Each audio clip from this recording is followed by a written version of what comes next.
Hello and welcome to Therapist Voices at ReachLink. ReachLink is a digital mental health counseling platform. My name is Jessica Hurwitz and I oversee our network of providers. Today we are joined by someone I am again very excited about. Tim Logsdon is a licensed mental health counselor in New York.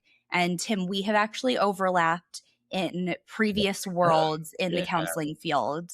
yeah, So I was very excited to see your name when you joined ReachLink. So thank you for being here. We were going to talk a little bit about addiction today and how addiction is impacting families, loved ones. Do you mind telling us a little bit about how you got into addiction work? yeah, for sure, for sure. So I've been in business for about 40 years in the helping professions. I got my start way back after college, working for social services, and I worked with kids. And even back then, even though the focus was on children, addiction was, in many of the households that we saw. We didn't know that always going up front, but it would become clear that there was some kind of addiction going on. So I started out in social services, transitioned over to working at a mental health clinic, and did that for about 10 years, and then right over to the addiction field. A little bit of at that time, there was a separation between mental health and addiction. They were seen as two separate things, and they kind of are now still too. We have the professional offices of mental health. We have the offices of addiction, but they are now merging a little bit more together, which is more appropriate because there's a lot of crossover. So I've been doing this for a very long time, working with families, and done some inpatient work as an administrator. I've done outpatient clinic work, and then now I do mostly private practice where I help families. That I get a lot of calls from, say, a mom who has a son who has addiction issues. That's probably the number one call I get. Sometimes it's a wife for her husband, and but it can be any family member or friend. Wow, so you got into it. I now that does make sense how you started with kids. Do you do any work with I kids do. alone now? You I do. do? I still do. Like, addiction is my main thing that I do, but I do Mhm. just regular anxiety, stress management, anger management, kids and adults. I also do couples therapy that doesn't involve addiction. So I kind of Okay. go across the gamut of a couple of different levels of the more traditional mental health, but also the addiction field as well. I want to ask you something that I feel like you are probably asked all the time, or people who specialize in addiction are probably asked all the time. So pardon the cliche, but Mhm. talk, if you could, a little bit about, I know in this world now with everything digital, with everything video, I assume a lot of this has changed a lot with addiction, specifically within families, Mhm. and maybe how families can help someone who is going through addiction. Can you tell us a little bit about what you've experienced, especially in this new era that we're in? That's interesting because when you first start, I didn't know you were going to ask that question, but the I didn't first either. Just first came out. piece of it, it kind of took me back about, gosh, really about 20 years or so, where I was at some kind of a training, and it came up that all these kids that we're in Western New York here in Buffalo. I'm Uh, in Buffalo anyways. But we had a training about these kids in University of Rochester, how they were all failing out. These were our best and brightest kids. And like, they did great in high school, but then they got to college and they failed. And the reason was because they were spending so much time on the internet, and the internet would become this addictive cycle for them, and they would put off their work. They'd stay up all night. They wouldn't sleep. And prior to that, I believe it or not, none of us had really thought of the internet as an addiction. This is going back a ways. We right? we knew drugs, we knew alcohol, we knew sex, and even then gambling wasn't Yeah. as prevalent and known. So nowadays, though, and I know that's not your question, but it took me back to No, please, please. the This is internet. perfect. Yeah, absolutely. It can pervade our life. The cell phones. There's a lot of good to social media. There's a lot of good to our cell phones, obviously, but then there's that other side of it. But your question's more about how we do therapy, kind of like this, how we're doing the telehealth. And that is that's fantastic for me as a family counselor, because again, I'll usually get a call from someone who's concerned about somebody else, right? So I'll talk to that person. We might have sometimes the two of us in the room, But then I will talk about, well, let's bring in the aunt or let's bring in your brother. And at first people are like, what are you talking about? I don't want to do that. But No. a light bulb does turn on, especially for family members or friends where, hey, I'm not alone here, but I feel like I'm alone. So it's just me and my husband, or it's me and my son, or whoever it is. And it's very common because when we talk about parenting, I always define parenting as you do the best you can with great intentions, but man, you make a lot of mistakes, and you learn from your mistakes. Well, when you're trying to parent or you're in a relationship with someone who has addiction, that just gets just multiplied like just beyond belief, where you just don't know what to do. That's my point. As a parent, you don't go to any classes. Usually you don't have to be certified. You just do the best you can do. And same thing happens with addiction, and it gets very, very difficult with that without knowing what to do. But anyways, getting back to your question, so I will try to bring family members in, and sometimes you can't get everybody in the office together, which is nice, but you just can't. People, might be at different cities. They might have different schedules and all that kind of thing. So I'll do like the Brady Bunch kind of thing, where you have like an aunt and an uncle and a cousin, and we all kind of get Do together. a That little genogram of sorts. yeah, exactly. So it's really opened up a lot of opportunities for us to be able to do telehealth. That's really interesting because I feel like when I asked that, I was thinking in my head, like, oh gosh, all the challenges, but that is not at all. I mean, not at all, There are but some, yeah, sure. that's not what you're speaking about. And I think that's such a good Mhm, reminder that not everything is, oh gosh, we can't do this, we can't do that. mhm. But getting people in the same room Yeah. is different now. And it even transfers like so much more just everywhere. So traditionally, when I'm working with someone with addiction and they start to come around to what we call the contemplative phase, or even the taking action phase, where, Mhm. okay, I'm ready, maybe I do have an issue, I want to do something about it. It would be common to ask them to go to in-person Alcoholics Anonymous or Narcotics Anonymous. That can, as you can imagine, that can be very scary. That can be very intimidating. Now we can do this where, hey, you can log on and you can go to a meeting. You can even, have your camera turned off where no one can see you if you're embarrassed about it. And that can be a nice way to introduce somebody to, what are these meetings? What goes on there? I really don't want to go in person, but at least I can do this. And it's a safer way to do that, or can feel safer. That is really interesting because I feel like many years ago, I joined a family member at an AA meeting, and I remember thinking, what about, as they're going around the room, I remember thinking, what about people who are just not ready to be in person? Like, this is me head to toe. I Yeah. know it sounds silly, but I guess I should probably read up on the research, but has attendance in self-help and step meetings, that kind of thing, has that significantly increased, I would you don't say? know the scientific answer to that, but from my experience, and I'm pretty blessed. I work with so many hundreds and hundreds of families. In my experience, there's much more attendance that way. There's much more of it's almost like a gateway. It's an Yeah, introduction to get into the meetings. Again, it's common for, the person to not want to go, and right. definitely not want to go in person. So going online does make it a little bit easier. And I would assume, and again, in my experience, it does show that it does help and it increases that attendance there. And it also, we have things just, I don't know where you're at, but last week we had this terrible weather where you just couldn't get around, you couldn't go anywhere. So, hey, I can't go to my meeting, but I can go online, to a different meeting. And that's another thing too. There's limitations, obviously, in person. Whereas right now, there's probably a meeting going on in California or Hawaii or somewhere that I could log into, where maybe in person they're just not there. That's amazing.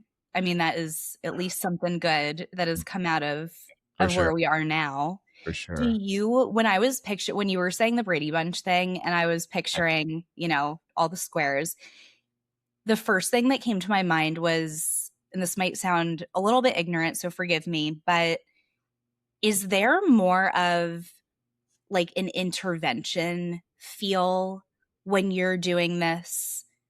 I don't know if that makes sense. In on video, is there more of a feeling of, all of a sudden everyone's here, they all are saying all these things? Is that Yeah, yeah, that's a really good question, Jessica. So let me answer it in a couple different ways. I'm So, glad you knew what I was talking about because I wasn't even sure as it was coming out, but it's just what came to well, my hopefully I do. Hopefully I got the message. You'll hear my answer and we can tailor it if it's not where you want head. to go, right? So, interventions are a part of what I do. I try, Okay. though, to make those always the plan B. I try to put those as like the last resort. But it's interesting because yeah, that feeling about everybody's here for me can be very intimidating. I mean, there's already, as you know, there's a lot of shame and there's guilt already attached. The person already feels that. The person might feel less than a piece of garbage. I hear that, or you know. So when you have everybody else around, it's opening up this kind of thing. So Right. um, it's an interesting question, though, because here's what you might not know. When I do get a call from a family member, they will they will have this understandable kind of plan in their head where here's my 21-year-old or whatever. He really needs help. He's going down a bad path. We've tried everything, nothing works. So can I bring him in and put him in your office in front of you? And I've done that kind of thing, especially in the inpatient programs and the outpatient clinics where, you get a 9 o'clock and a 10 o'clock and an 11 o'clock, you get all Right. those one after another. The problem with that's kind of an old model where the person's in front of me, it's one-on-one. Okay, to your point, it's not as shameful, it's not intervention-y, but the problem is this thing called motivation, right? So each person with addiction is at a whole different level of motivation. Some people are highly motivated. I call myself an alcoholic and an addict. I'm highly motivated to stay sober. I do what I need to stay sober, but not everybody is that motivated, even though mom or the loved one is 100% motivated. So answering your question in a long way is, my ideal situation is first to do just maybe a one-on-one. So it's either me and mom without the person, or me and mom and dad without the person. Okay. Or me and the wife or the husband. Then we expand out a little bit of family and we start bringing all those people into that Brady Bunch, a lot of times without the person that has the addiction. And the reason for that, and you might have heard this, the listeners might have heard this idea about, is addiction a disease or is it a choice? There's been a debate about that. And historically, it's been looked at as a choice. Just stop. All you gotta do is stop. You don't need to see a doctor. You don't need any medicine. Just pull up your pants, your big boy pants, and go on. Sounds lovely, if only. I know, right? And now we know that it is a disease, but it also has this element of choice as well. Okay, so Oh, this argument between these two kind of things, without the person in the room, we get an opportunity to talk about that and to talk about the lack. A lot of times, it's a lack of motivation. The person will do anything to avoid rehab, anything to avoid AA meetings. Leave me alone. Get off my back. I got this under control. It's this kind of a denial. That's a very common early stage, if you will, but I say early, that can last for decades, that early yeah. stage, right? So when I have everybody in the room, a lot of times that person's not there. And what I do is I teach the family how much they unintentionally will be affecting their loved one. I like to do this thing called the V curve. So the V curve means that any opportunity that I have to talk to my loved one, I am either helping them to get better or I'm helping them to get worse. And a lot of times we do the best we can and we help them to get worse if we don't even know we're doing that. That makes some sense. Yes, it really does. And what do you, when you recognize that, what do you do? Like what, as Tim, what do you bring that to their attention?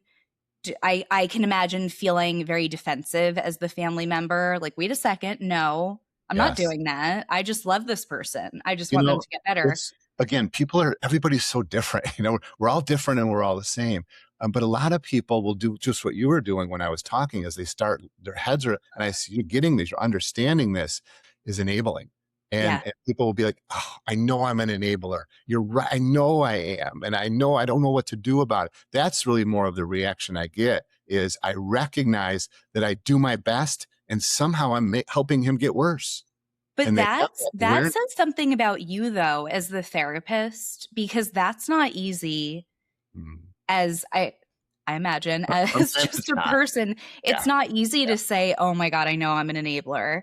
Mm. It's really not. It's then I guess then you get into all that, all the family system, all Got that it. other stuff. You But got it. does that typically, do you find that it's well received? I guess you really are setting the stage and you've got Yeah. that rapport. Exactly. And it's a build up process. It's an education, really. I do a lot of teaching, a lot of education. People start to put the pieces together when they look back on everything that they've tried. Again, I hear this so often. We've tried everything and nothing helps. We've gone to 5 rehabs, and as soon as he gets out, he starts using again. The system doesn't work. This doesn't work, which is understandable because a lot of it doesn't work, right? Because of a lot of reasons. So as we start putting all those pieces together, family members do start to get this, putting it together in their own minds based on what they've seen, based on what they've done and what they've tried, right? But everybody is different. And to your point, sometimes people don't want to hear that. And that word enabling can be really, what's the word, like offensive, for some people. But I think that take the word out of it, and instead, if you're able to do this, to look back and realize, what am I rewarding with my loved one without even knowing it? I call this unintentional rewarding, but also unintentional messaging. It's a lot about communication. I had a call just before this when I got on, and I can't give away confidentiality, of course, but it was a situation where one family member could clearly see how the other family members were helping the person get worse. And it Ooh, could create this conflict, right? But the other family, not obviously, we're not ever trying to do that on purpose. We're sure. never trying to make anybody in a worse place, but we do that. And sometimes it's hard to see that. It's a long answer. I don't know if I even answered your question, No, but you did. You did. It's such, I mean, what a web it's of, addiction is extremely complicated. and to be the professional that is navigating all of that is, I can only imagine, quite quite complex. You were going to With ask a question earlier, and you said, forgive me for this, because the question I get a lot, especially from people that are a little bit removed, is they'll say, how do you work with those people? How do you? those people, gotta What? love, And gotta love that.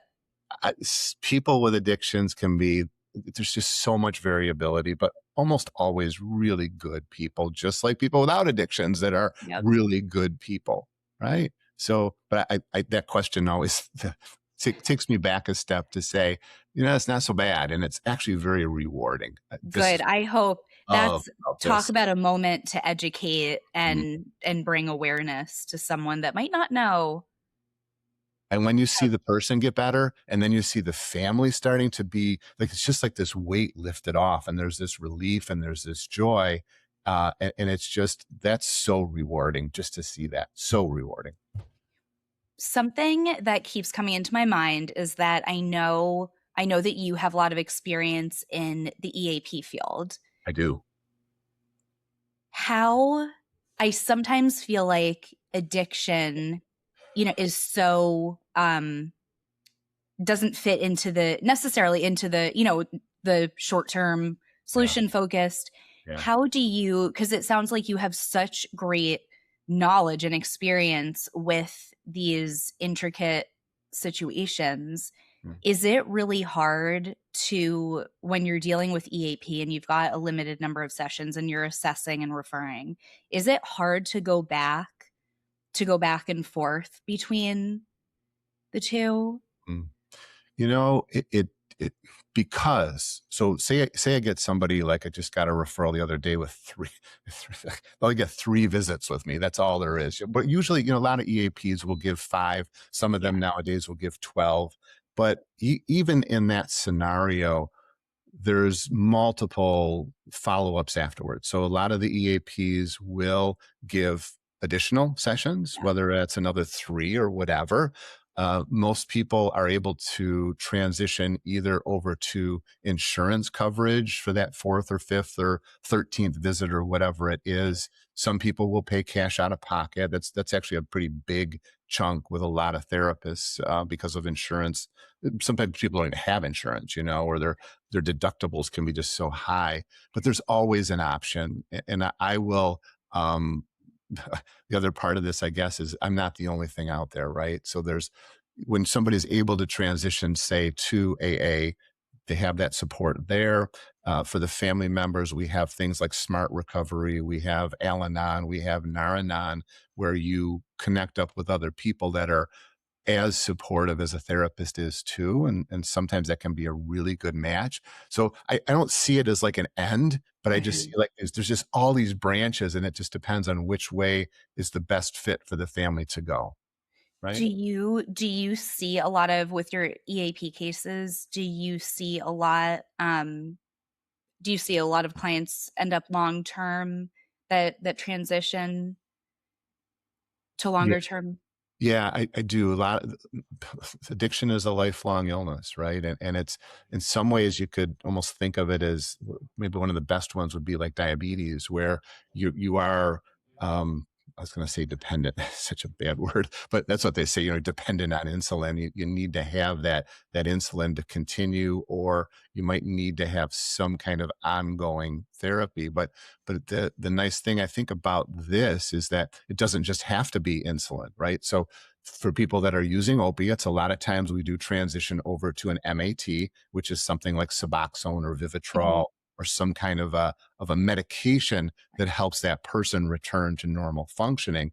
But there are some people with other drugs and even with opiates that can go and transition into some kind of a lifestyle change that really might involve things like exercising, getting to the gym, getting to the self help meetings, obviously, church for some people, right? For some people, that's a really good thing. For some people, they don't relate to that. But there's all these other ways of managing the changes in our life that do, as you say, become this long term. But it doesn't just have to be counseling. That being said, I have some people that will come and see me once a year.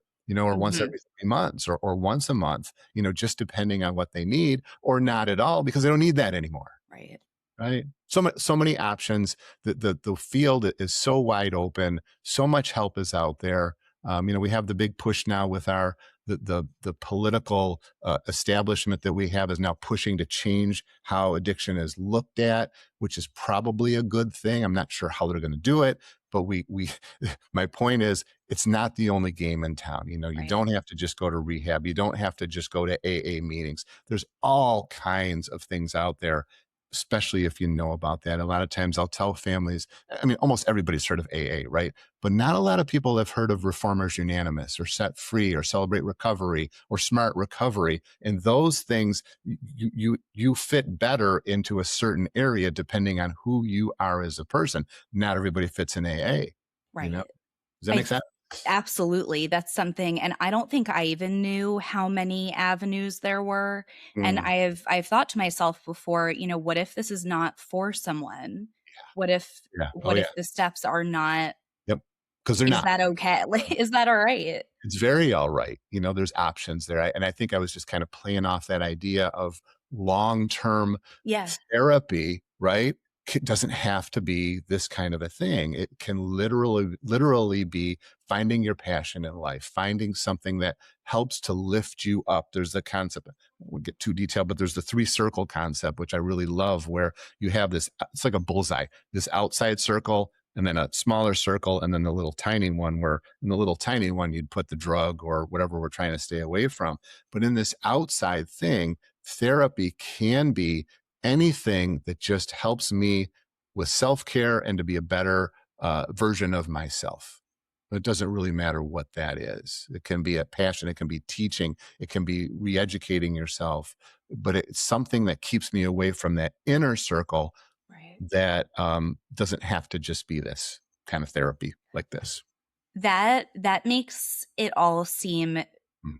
very, very hopeful, which actually full circle brings me when we were talking about, what should we chat about here?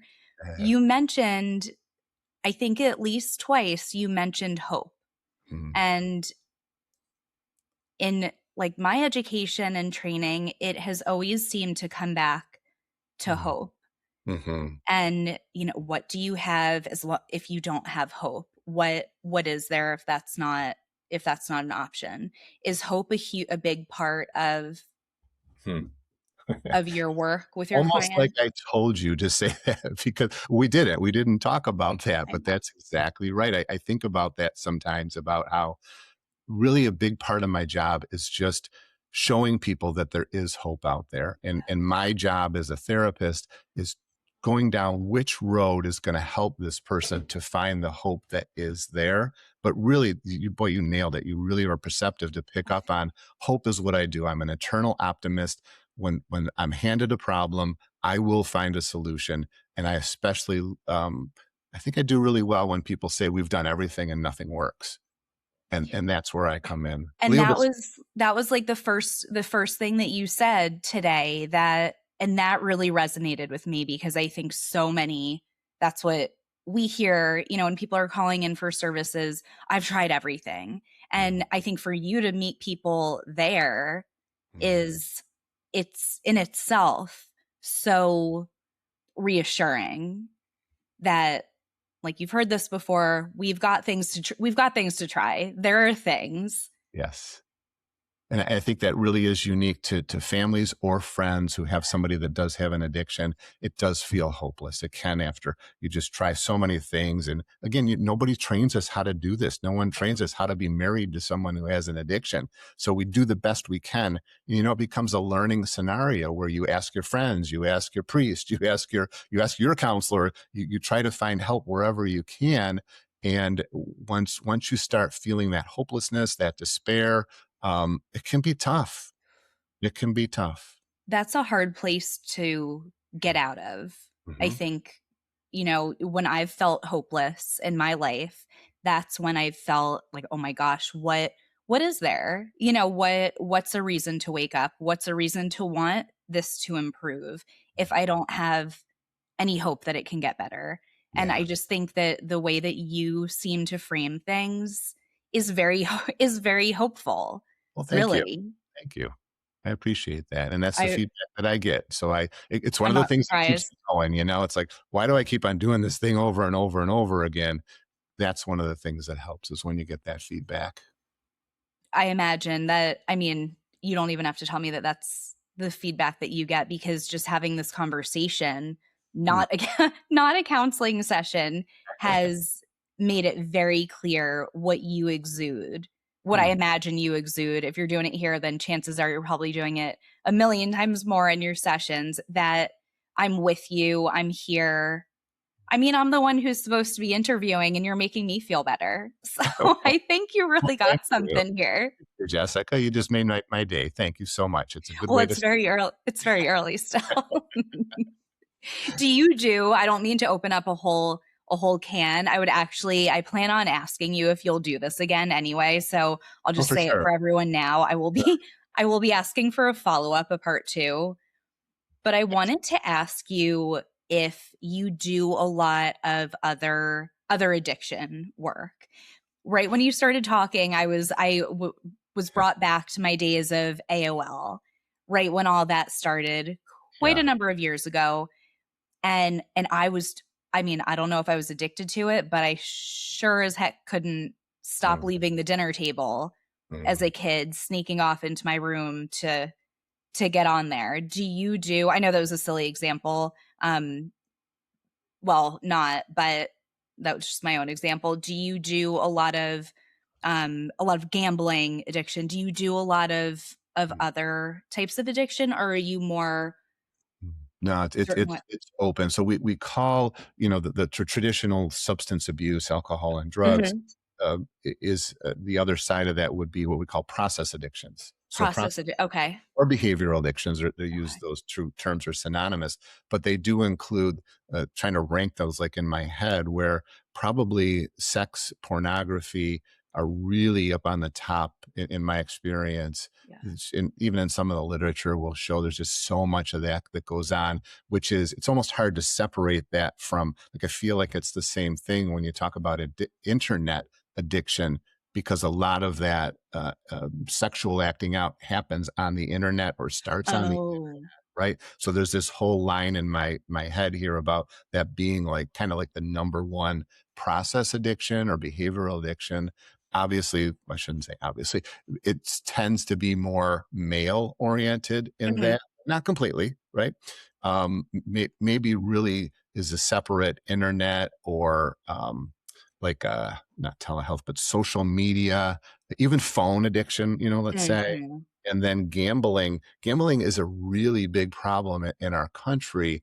I particularly don't see a whole lot of patients that way, but I know there's a lot of them out there. And I think maybe Mhm. the reason I don't is because there's a lot of good help out there right now. If you watch the Super Bowl, you watch anything, these commercials about whatever the betting apps are, right at Right. the bottom, it says, call this number. So it's really well advertised, but that is a big process addiction as well. And then we have, well, food addiction. I laugh about that because don't we all? I think all of us really have had some experience with food and the addictive nature of food. And there are a good amount of people that seek therapy just for that reason. I Mhm. can't control my eating. I it was the term, these like the snacks at nighttime where they just go from one snack to another to another to another, that out of control feeling. And again, long term, we have things like Food Addicts Anonymous, Mhm. Overeaters Anonymous, that are on that same 12-step model, that can help with that. So what did I miss there? Maybe money addiction. I have a I have a question to ask you. Yeah. Is when we talk about um like meetings for food stuff, like an overeaters or a binge eating, Yeah. I went to a meeting once Hmm. many years ago Yeah. for binge eating. Awesome. And I went to one meeting and I always wanted to go back. I wanted to see if there were other options available, but I got very turned off because I went to this meeting. It became very clear to me that we weren't allowed to name foods. Hmm. And all I wanted to do was tell everyone how nervous I was to come and how I'd eaten a box of cupcakes in the car Oh, outside that very meeting. oh, And I was kind of admonished a little bit that I couldn't say cupcake.